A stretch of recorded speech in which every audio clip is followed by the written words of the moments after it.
Assalamualaikum warahmatullahi wabarakatuh. Kami dari kelompok 3 akan menjelaskan mengenai Search and Function of Protein. Nama saya Hana Prasita Larasati, absen 8. Saya akan menjelaskan tentang protein search atau sumber protein. Protein bisa didapatkan dari beberapa sumber makanan, contohnya adalah susu, telur, dan juga kacang kedelai. Di dalam susu mengandung 7,7 gram protein sebagai kasein. Kasein ini merupakan protein yang mendominasi di dalam susu yang diperlukan oleh tubuh kita. Kemudian, di dalam telur mengandung 6,29 gram protein sebagai albumin di putih telur. Sebenarnya, dalam satu telur, sebagai putih telur maupun kuning telur sama-sama mengandung protein yang berguna untuk tubuh kita. Kemudian, di dalam kacang kedelai mengandung 36 gram protein dalam 100 gram kacang kedelai sebagai protein soy. Protein soy ini membentuk 60-70% total kacang kedelai. Protein soy ini pula tersusun dari asam amino arginin dan asam amino glutamin. Terima kasih.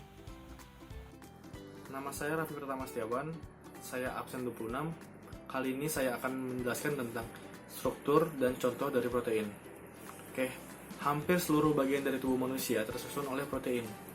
Protein-protein tersebut termasuk keratin, kolagen, dan elastin yang membantu menyusun kerangka kerja penghubung struktur tertentu pada tubuh kita.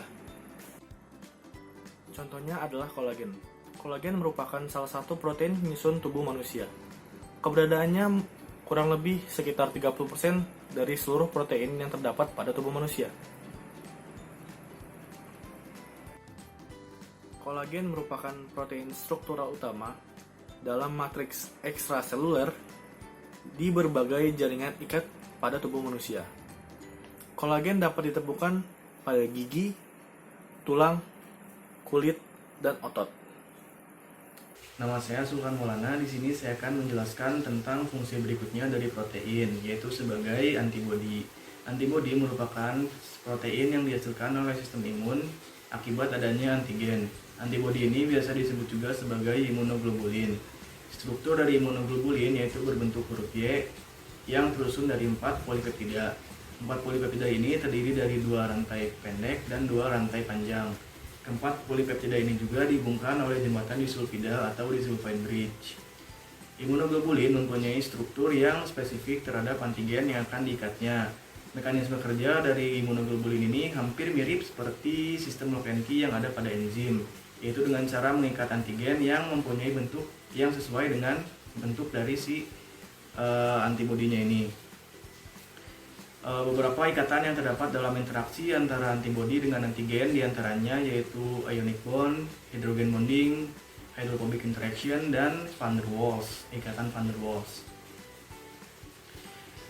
Antigen sendiri merupakan senyawa asing yang masuk ke dalam tubuh yang dapat menyebabkan respon dari sistem imun.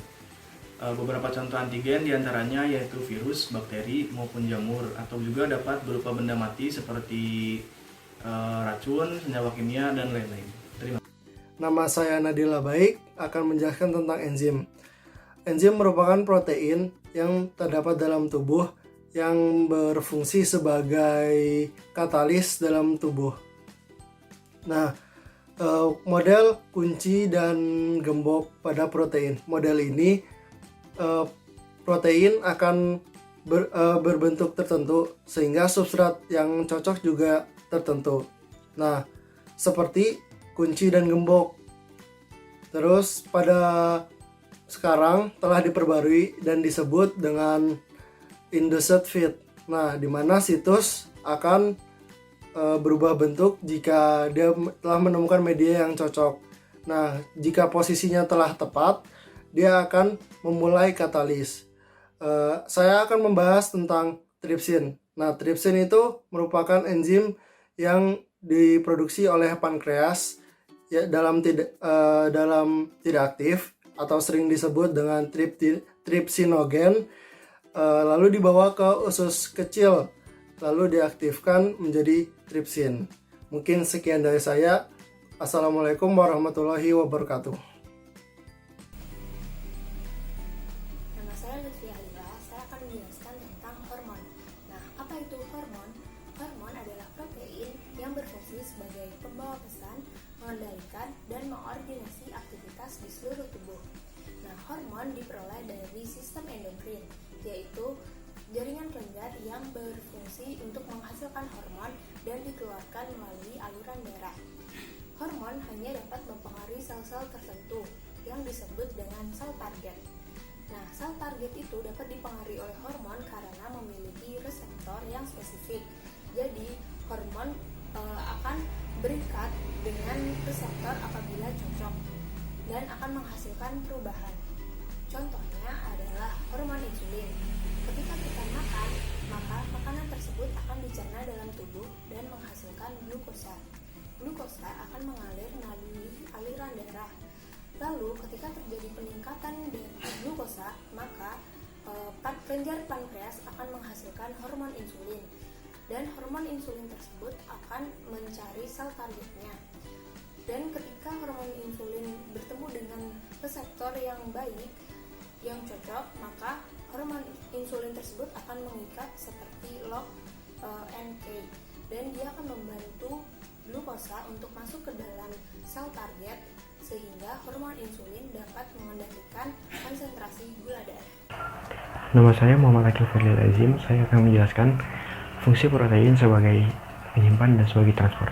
Yang pertama, fungsi protein sebagai transport. Fungsi protein sebagai transport itu menyimpan atau sebagai cadangan biologis oleh suatu organisme dapat berupa asam amino dan ion logam.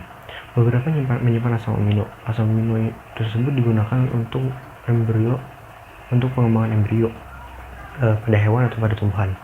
Nah, ini banyak ditemukan di biji tanaman, di susu, dan juga di putih telur. Salah satu contohnya adalah ferritin. Ferritin ini menyimpan zat besi. Banyak juga ditemukan di hati manusia. Setelah itu, yang kedua ada albumin. Albumin ini menyimpan asam amino. Dia menyimpan 584 asam amino tanpa karbohidrat. Kemudian albumin ini juga selain di putih telur juga diproduksi di manusia pada retikulum endoplasma sebagai proalbumin. Selanjutnya adalah protein sebagai transport. Protein sebagai transport ini menyampaikan atau memindahkan material pada suatu organisme. Salah satu contohnya adalah hemoglobin. Hemoglobin itu dia menyimpan dan mengantarkan oksigen pada eritrosit. Yang kedua ada pompa natrium kalium. Pompa natrium kalium ini merupakan enzim pada sel membran yang ditemukan di seluruh hewan. Nah, selanjutnya berikut ini adalah mekanisme dari hemoglobin.